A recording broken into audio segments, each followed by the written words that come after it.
Hello everyone and welcome back guys to a brand new video where today we're here back once more with Jamie183 for the Knowing Wheel F1 2022 podcast. Yes, we've finally come up with a name for it. We're only, 36 episodes deep at this point? Getting on for a year in terms of real time. It's, pretty much been a year since... no, it hasn't. It's been 9 months since the last podcast, Jamie. We've done better than that. February, or was it March? Okay. I'm looking at the very first podcast right now. It was the 22nd of March last year. Okay. Well, this year, technically, still at the moment. But yeah, we've finally got a name for the podcast. So let us know down in the comments below how much you hate it, because I'm sure people will be disappointed with that one. But before we get into it, though, Jamie, did you have a nice Christmas, mate? Yeah, it was great. I stayed inside all day and then went home in the evening on Christmas Day because I had COVID. But now I don't. Well, I sort of don't. But when I do test, it still comes back with a faint line, but we ignore it, so it's all good. So you've still got COVID then? So I've got long COVID, but I don't have to isolate, so it's all good. This is wonderful early news for podcast viewers. But yeah, obviously, if you missed out last week's podcast where we went back, what did we do last week, Jamie? We went through our end of year awards, didn't we? To finish off the season. Definitely recommend going back and checking that one out. We went through who was our driver of the year, our best race win of the year, our best non-race win performance of the year, plenty of other cool stuff. But today we start beefing with each other. We are going to hark back to the very first podcast we did. We already did one of these at mid-season, and we're going to go back again and react and review our 2021 pre-season Constructors' Championship predictions. We thought trying to do all 20 drivers was going to be a bit too difficult. Maybe this year around, though, we'll do it. That could be very good fun. Sort of probably late Feb, early March, when sort of the real F1 season is getting back into the swing of things. But, Jamie, can you remember your predictions for the year? I remember most of them, I think. Certainly, it was quite obvious after pre-season testing. We had, different groups that were going to be together. So I think in terms of that, it was quite an easy year to predict. Yes, in terms of the areas where each team were going to be. I don't think I got many right, though. I was often one off. Yes. From what I remember. Yeah, so we'll see. Like I said, obviously, it was probably one of the easier years to try and get predictions right, I would have thought. I'll be quite impressed if we both get more right next year than this year, if we do one before pre-season testing and everything like that. But of course, subtle changes to the regulations obviously made things very difficult to try and predict. Made it very easy, even, I should say, to try and predict ready for the new year. But yeah, Jamie, let's go through that. Out of 10, let's start with... Do we start at the bottom or do we start with the top? Start at the bottom. Start at the bottom. Who do you believe you predicted to finish 10th place? Surely I put Haas. I don't think any... I think we both put Haas. You did not put Haas. Are you serious? No, I'm not. We both put Haas. Okay, good.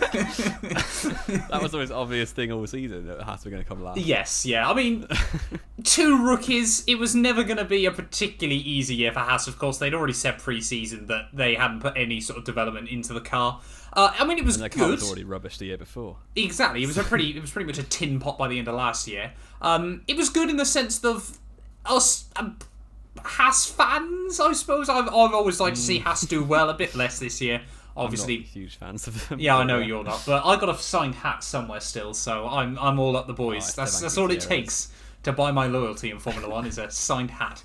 And of course, follow me on Twitter. If Formula 1 teams want me to support them next year, if you want a lot of free support in this podcast, hit me up on Twitter. Give me a follow, and I'll be all over you, ready for next year. But yeah, Haas, though, certainly weren't trying to hype up expectations pre-season, and safe to say by turn 3 of the race, any kind of hope anyone had left was pretty much eroded, wasn't it? Yeah. It was an absolute dog of a car, so it's no surprise, really, that they did come last. And I think they could really be a surprise package next year. I don't think the drivers are particularly up to very much, but in terms of, they've basically written off 2 years focusing on the new regs.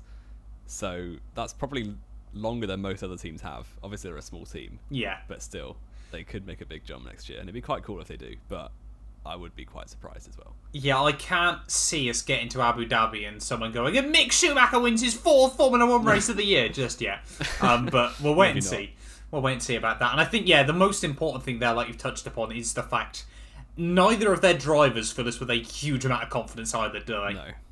No. I think the F2 grids that they did all right on it was quite a weak field. Yeah, I mean, you had Guan Yu Zhou and no Oscar Piastri, and that says everything you need to know.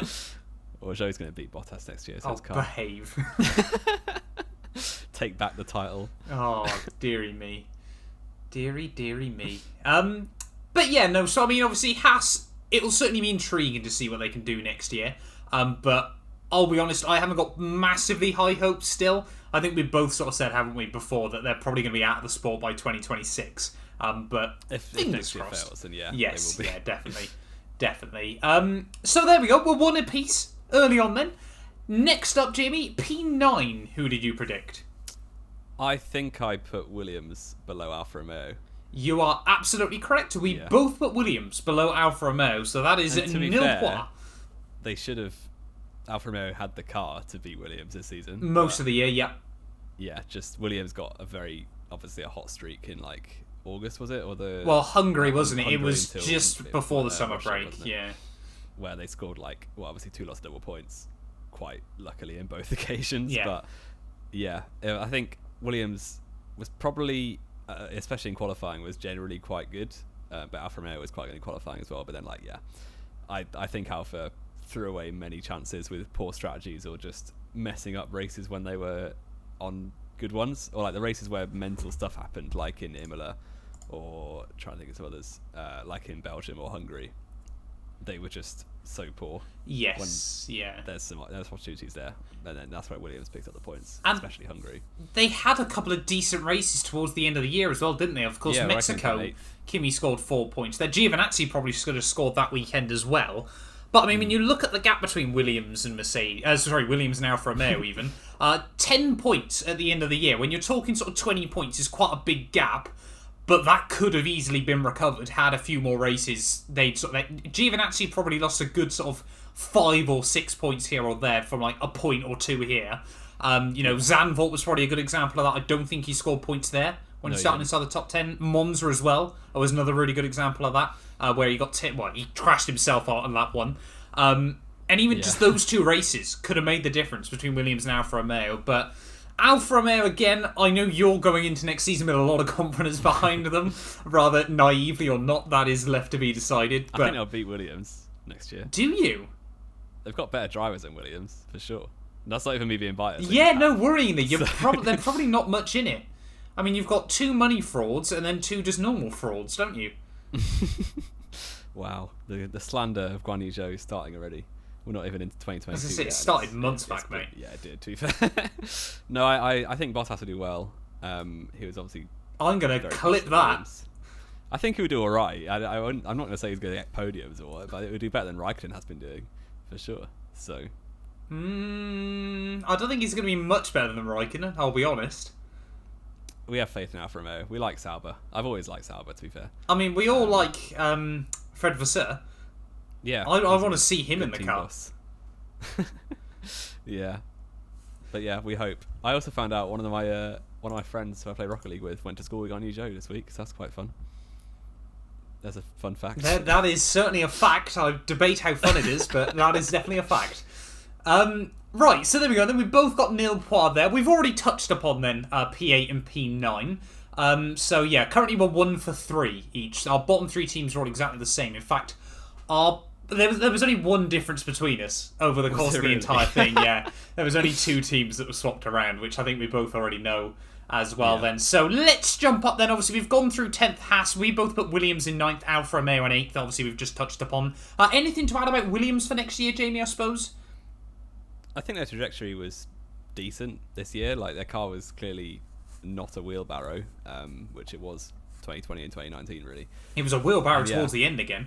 Yeah, it was. It suddenly became awful again at the end of the season. But certainly that hot streak when Russell was doing Q2s and Q3s every week and stuff like that, it seemed to be promising. But then, I don't know, because it's always a hard one to read with Williams, really, because like they could nail new regs like they did back in 14, or they could just absolutely flop it like they did later on. This is kind of the problem I have with that. They nailed the 2014 regs. They didn't really nail. They just had a Mercedes power unit, didn't they? And this was obviously the complete downfall. They beat Force India, to be fair, but then making a better car than Force India wasn't difficult at that point. No, Force India was still not in a particularly great place at that point. No. I mean, wasn't it something mad? Like, let me see if I can try and find this.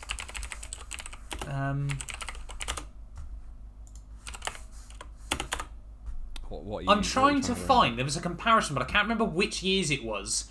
Of the Williams car getting slower and slower. It was 17, 18, 19. It got slower each year when pretty much every other car got faster. They did pretty well with new regs in 17, and Massa was obviously a decent driver, and then 18 it got slower, and then 19 it got slower again, and it's like, what on earth? And when everyone else was getting quicker, weren't they? 19 was a bit more hit or miss. But yeah, it was absolute insanity, wasn't it, down at Williams? Yeah. But I don't think the drivers. I think Russell's a big loss. Yes, yeah. I think Albon is obviously not as good. I think everyone probably agrees with that. And Latifi he improved a little bit. He was obviously holding a bit of a candle to Russell towards the end, but I don't think he could be the team leader that Russell has been. I think they'll score points.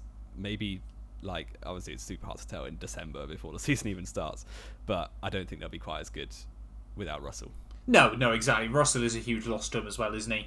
And I think Williams, like we said, have got that upset potential, but a bit like Haas or Alfa Romeo in my case, I just don't have a huge amount of faith in either of their drivers. I wonder if we might see a couple of races where the cars clicking, Albon sort of in the groove as well, like we saw a couple of times in his Red Bull, like Abu Dhabi, his final race for Red Bull, where he was on the pace, and a couple of other rare occasions. As well. What's that, sorry? He was decent for Toro Rosso in his debut. Yes, first half of the season, wasn't he? Exactly, and he actually had a pretty good 2019 second half of the year, all things considered. But yeah, Williams, obviously, they've decided to go with a Dams lineup from 4 years ago, which is kind of insanity. But they really are an unknown, aren't they? If I ended up in a coma tomorrow and I woke up next Christmas, you could tell me Williams finished runner-up or Williams finished dead last with no points, and I believe you either way. Yeah. That's how insane Williams is. Yeah. Next up, 7th. I don't have a clue for 7th. I would guess either Aston or Alpine, but I don't know. You and obviously both of us, we both put Alpine here, and oh, how wrong we were. Wow. Yeah, that's quite surprising, because I guess we don't. I never had much faith in Renault, to be fair, having supported Hulkenberg for 3 years at them. But yeah, I 7th is a bit harsh. I do think they were quite lucky to come 5th ahead of AlphaTauri, to be honest, in real life. Yes, but yeah. I think we were all buying into the Aston Martin hype of them finishing 3rd the year, or they should have finished 3rd the year before, and then supposedly upgrading their lineup, even though Perez is actually better than Vettel. We all knew this deep down. Yeah. But yeah, I think the Aston Martin was so disappointing this year in terms of the car. Yes, It was just shocking. The drivers weren't horrendously bad. They had, between them, a lot of good races, but the car was just not there at all. Yeah, and I think this was the thing, wasn't it, with Aston Martin, is they had a car that was midfield potential, but it never really felt like the team didn't seem particularly inspiring. The drivers didn't seem particularly inspiring for the most part. Of course, you had Seb at Hungary when really you bottled the start and got lucky, and then Baku where he got lucky because Lance had a puncture. He was going to finish about 6th that race. Yeah, it was everything played into his hands. It was kind of one of those seasons, wasn't it, where they probably could have lucked into 5th or 6th. They had a lot of races gone their way, but they didn't really deserve to for any reason. That Alpine got 40 points at Hungary, and then 30 or 35 at Qatar. Yes, so just those 2 races. Obviously, the Qatar was on merit, but Hungary definitely wasn't.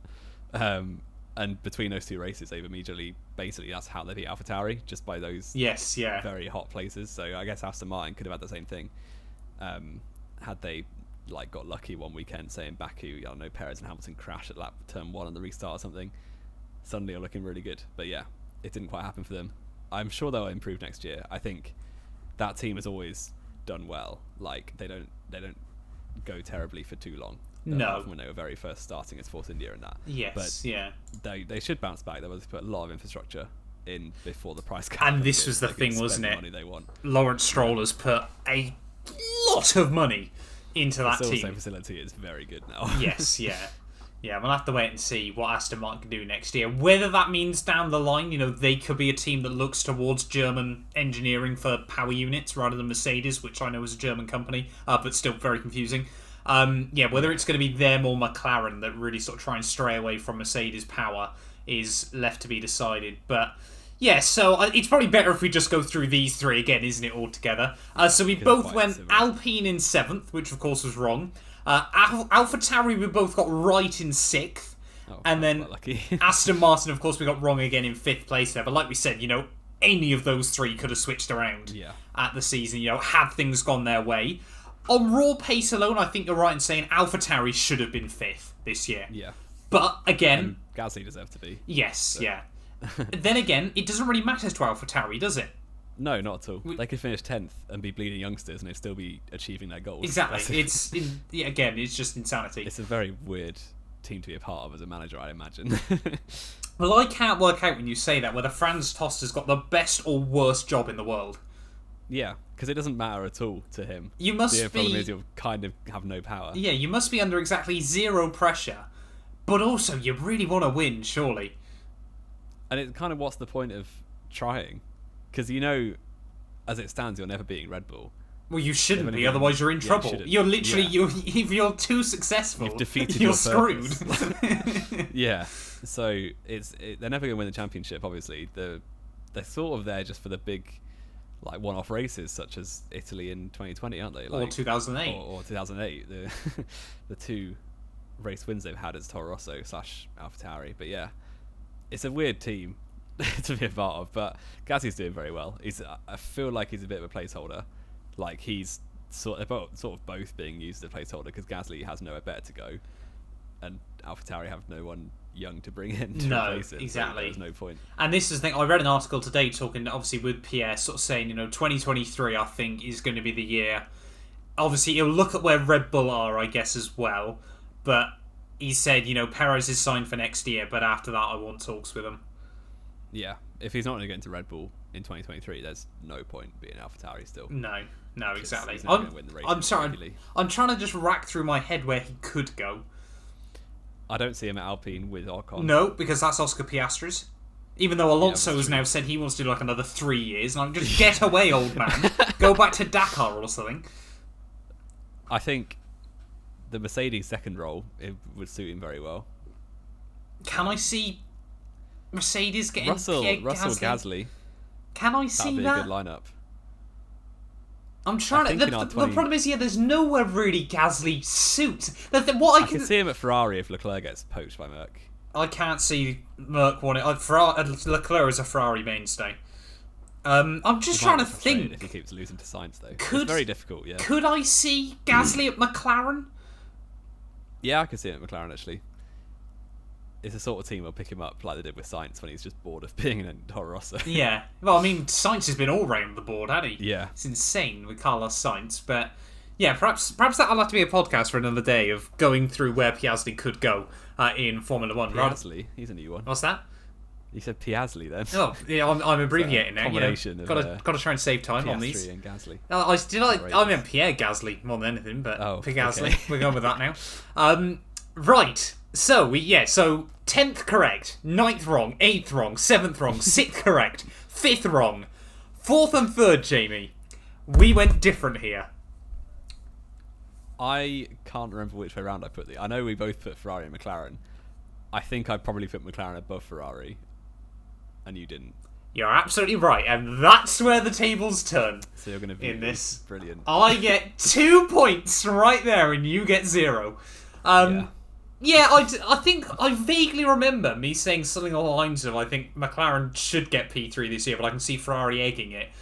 And that was kind of right. Ferrari deserved P3. Oh, both by the end of the year. P3. But McLaren should have been so far ahead at one point and just weren't because of Ricciardo. Exactly.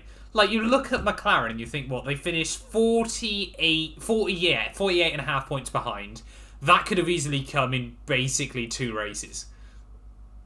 Well, Lando was chilling in 3rd in the championship after Silverstone. Yeah. And Ricciardo was about 12th. So there's easily 40 points in Ricciardo's first half of the season. Obviously, it took a while getting used to the car, but that's incredible, isn't it? Sainz was doing. You've said there's 40 points there in Ricciardo's season. I can think of near enough 40 points from Lando's in 2 races, and that's Russia and Spa. Yeah, Russia he lost round 20, didn't he? And could McLaren have challenged Red Bull? No. No. Yeah, we're saying if things went perfectly, which obviously it's never going to go going to go perfectly for any team. But yeah, there was plenty of missed opportunities. I think, Ricciardo, obviously his first half was very disappointing. He picked it up a little bit for a couple of races. Break. Well, he got like top 5 finishes in the second half of the season, I want to say. Yeah, that might be about random right. 5th places quite a lot. Yeah, and I think the thing was as well, wasn't it? Sort of Ricciardo started dipping at the same time McLaren did again, so it kind of hid his shame in the final few races. Yeah. And obviously took out Bottas at Mexico, which was appreciated. So. Yeah, for you, I suppose. I say that Hamilton got everything he could that weekend anyway. There was no way he was going to win that one, so I'll let that one slide. So, yeah, McLaren. Ferrari were very good. Ferrari were, like I said, they. I think egging it is the wrong term, isn't it? They didn't egg P3, but it certainly should have been harder fought than it was. Yeah.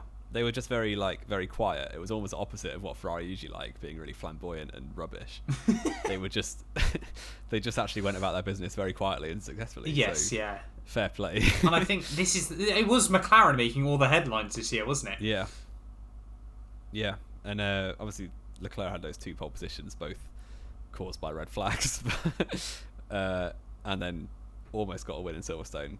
He was very unlucky, Leclerc. A lot of his races, I think, went under the radar quite a lot. Yes, yeah. He would just finished I think he got like 3 or 4 fourth places in a row. Leclerc's banging races were always when the top 4 were there, wasn't it? Yeah. That was the thing. Yeah.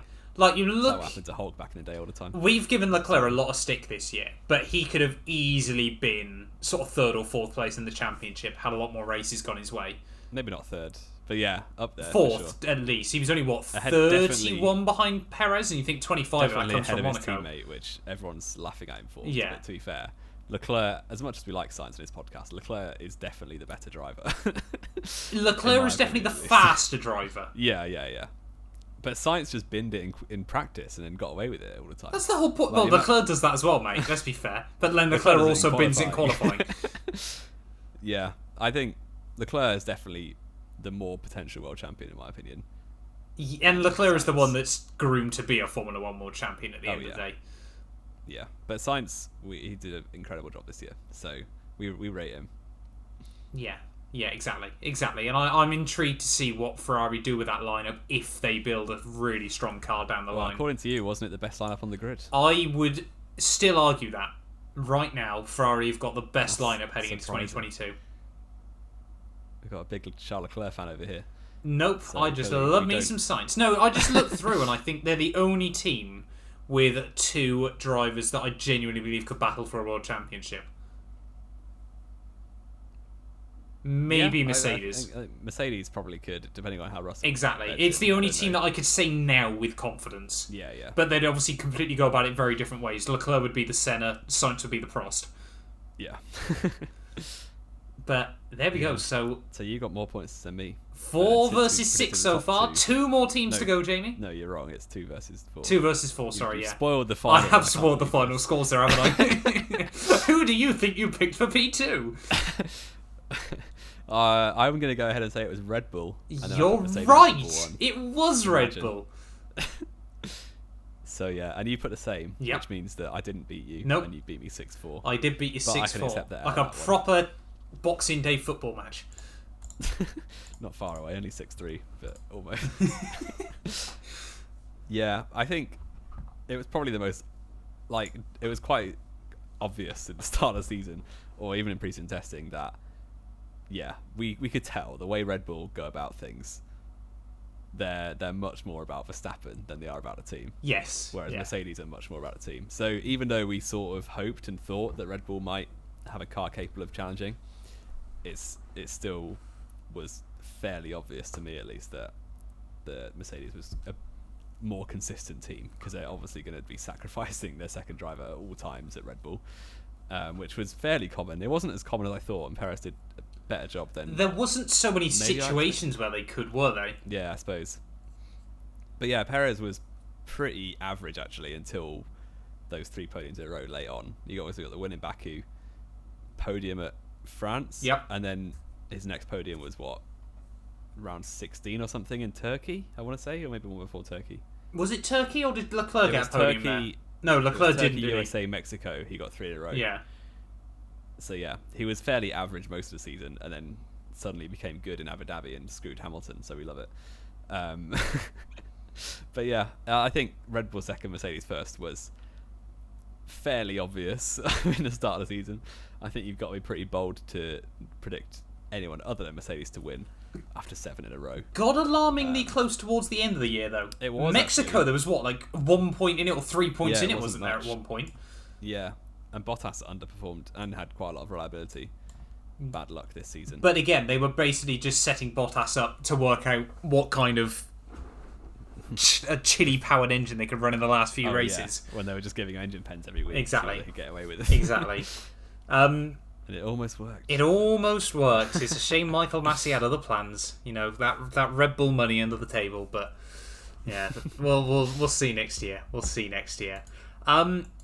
Jamie, before we finish though, first of all, congratulations. You were useless at predicting things this year. For being on the Knowing Wheel podcast, you need at least 7 out of 10 next year. 4 out of 10 at university. That's a pass. That is so alarming. Yeah, I'll graduate the predictions with a 3rd class degree. What do I get with 6 out of 10? That's a 2-1. Well done. Oh, look at that! I got a 2-1. I'm going to put that on my CV, I reckon. Yeah. I've got a 2-1 in my own podcast. How do I get another 2 on the end? 2-2 is worse than a 2-1. So... No, I want a 2-1-2. That's what I want. Oh, well, that doesn't exist, unfortunately. Well, I'm going to make it happen. I'm going to make my own university, I've decided. But quickly, Jamie, before we finish off this week's podcast, again, the last podcast we do in 2021, the last podcast we do before major rule changes, if you had to recommend to someone right now any race from the turbo hybrid era to go back and watch, what race would you say? You set me off on one there. I really have. Wow. I was going to do a top 10 races of the turbo hybrid era. You've sprung me on that big time. I know. Because I'm just thinking back. Depends who you're a fan of. But There's plenty that I like. If you go back through years, like I'm just thinking like iconic races. 2014 was Bahrain, Hungary, and that was kind of it. There wasn't massive that many good races. Obviously, it's a Canada had some drama. Yeah, it was a good title battle as well. Actually, I watched back Germany in 2014. That was fairly good. F1 TV. I almost bought an F1 TV subscription yesterday. I might have to go through. My mum's card's still on it, so I might just buy one. But yeah, they're the good ones. 2015, Hungary was up there straight away. Hungary was up there again, wasn't it? Yeah. I'd still argue COTA was. COTA was a good race, yeah. Despite Rosberg throwing a temper tantrum. Red Bull being right there all day. Almost got a podium and then crashed into Ricciardo. There's a fun fact. Yep.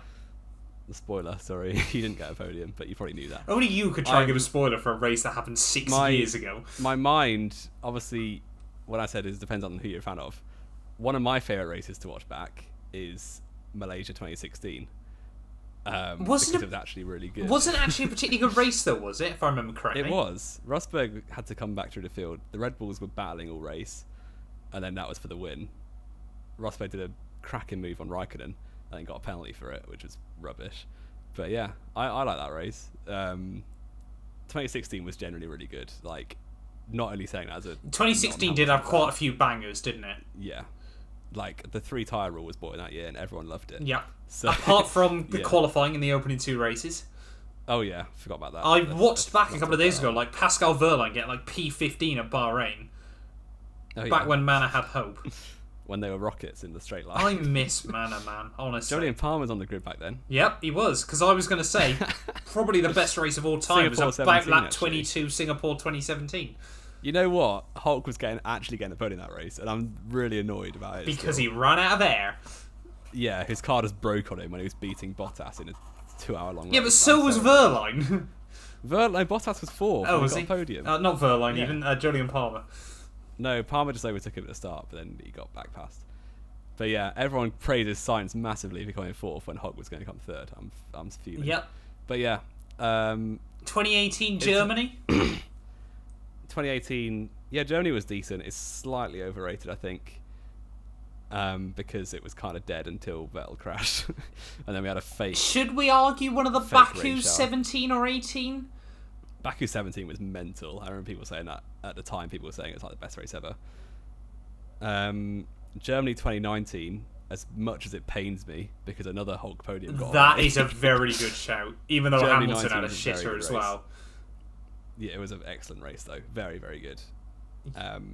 Yeah, because that was the one where Alfa Romeo's got penalised after the race, wasn't it? Yeah, and Hamilton managed to scrape a point, and so did Robert Kubica. Yes, So. yeah. But no, I remember at the end of the decade, that was voted race of the decade, even though it shouldn't have been. No, Canada 2011.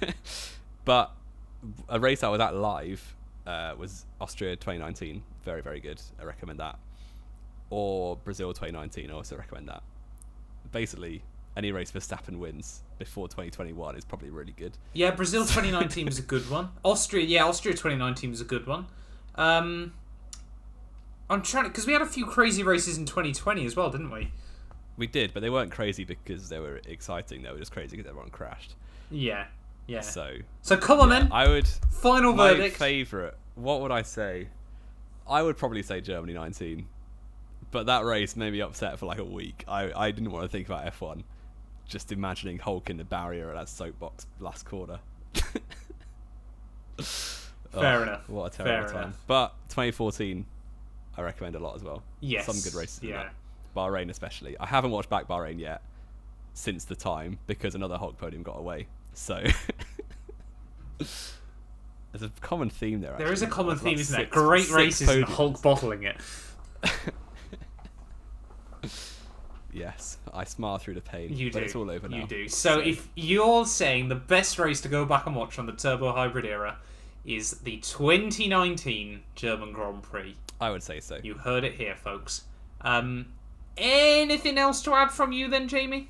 Oh yeah, I forgot. It's been Christmas and I got a new thing that I wanted to show to the camera. Here's Jamie's new thing. I'm doing the wrong way because our webcams. I can't even see what Jamie's showing you. For all I know, this It could be looks wildly quality. inappropriate. It's But a I'm still print of just... Max Verstappen winning the world championship. Fair enough. I'm sure someone's now going to meme that because I'm just going like this and you're holding something up. Oh yeah, people do whatever you want. Put pictures of anything on there and tweet it to it. Please don't. Please. Oh god. But yeah, anything else before we wrap this one up?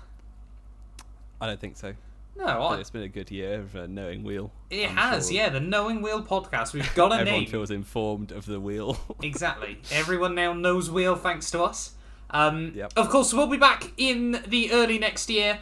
We'll be back early next year with more podcasts, of course. Don't quite know exactly what yet we've got planned, but we've got plenty of exciting things as we build up slowly towards 2022 F1, of course, going back through the news, of course. We'll be back with testing liveries and pre-season reveals and all this, that, and the other. The stewards room as well. We definitely need to kick off before the start of the new year, but thank you all so much for watching. If you have enjoyed, do make sure to leave a like and get yourself subscribed as well. I'm still working. I'm desperately trying to get this podcast on other platforms as well. It's not something I've forgotten about. I am still trying to plug away behind the scenes. But yeah, we'll be back very soon with more Knowing Wheel.